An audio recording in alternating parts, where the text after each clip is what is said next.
Hi there, you're watching Time Warner Cable's Local Edition. This is the Sacramento Report. I'm Jaime Garza. With me today, Assemblymember Jim Beall. Good to have you. Hey, Jaime, how you doing? You guys are really busy dealing with the budget, and part of the budget has to deal with a lot of cuts to higher education in particular. And it looks as though down the road we're going to have a shortage of well-educated people with the way we're going now. Some information here: by the year 2025, we're going to have a shortage of 1 million college-educated skilled workers. That doesn't sound very encouraging. Yeah, and we have to look out for that brain drain and try to do something about it. So there's a lot of different ideas that are out there about how to deal with that. I have a bill, AB 79, that actually sets up a university venture fund to fund information technology programs in the University of California. So we have to look at ways of getting the private sector more involved in our public education system, because they're the ones that really benefit by the economic successes created by the great ideas that come out of our universities.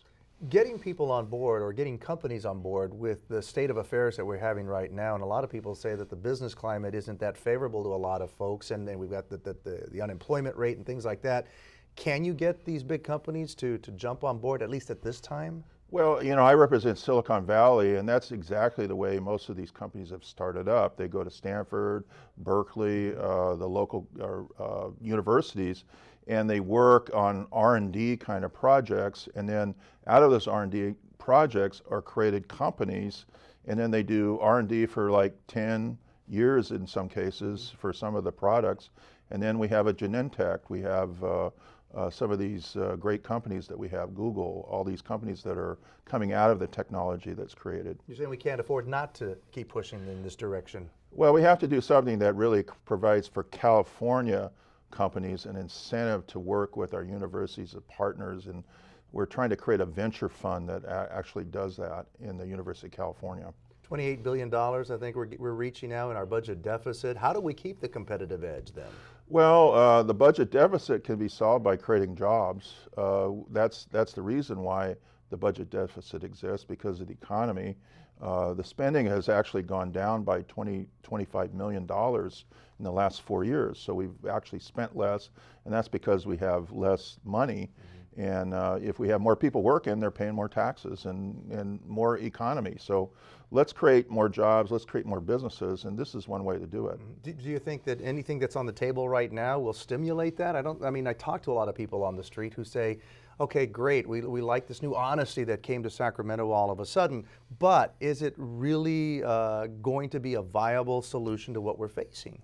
Well, we have to look at all the different ways to stimulate the economy, and probably the best way is to create new companies. Small businesses are the driving force, and the new companies have to have new ideas and new technology, and that's what we should focus on. Those kind of investments that people can make, and especially in our University of California. We can't let these budget cuts wreck our universities, and so we have to come up with some answers. Yeah, a lot of kids are just struggling just to get to college, and it looks as though college is becoming something for the rich now, and the middle class seems to be dropping farther and farther down. Yeah, and I think that's really true, and it's wise to allow things like tax credits and other kind of scholarship assistance to the middle class, and we're looking at a legislative proposal to do exactly that. So it's a complex mixture that we have to do here. It's a concoction, almost like in a lab. A little of this, a little of that, and get rid of that. Yeah, it's not all one answer. It's really a series of economic stimuluses that we can create and push the economy in the right direction. However, the big point I like to make is the private sector makes the jobs. And we'll leave it at that. Assemblymember Jim Beall, thank you very much. Get involved. If you have a company, get involved with the education system. I'm Jaime Garza. Have a good one.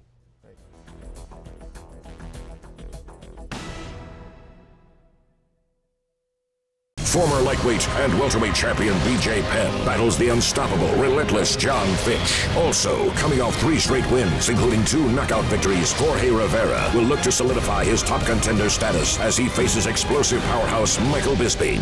And vicious submission master George Soteropoulos looks to move 1 step closer to the title. But first, he must defeat the most dangerous kickboxer in the division, Dennis Seaver. The Ultimate Fighting Championship presents UFC 127, live Saturday, February 26th, only on pay-per-view.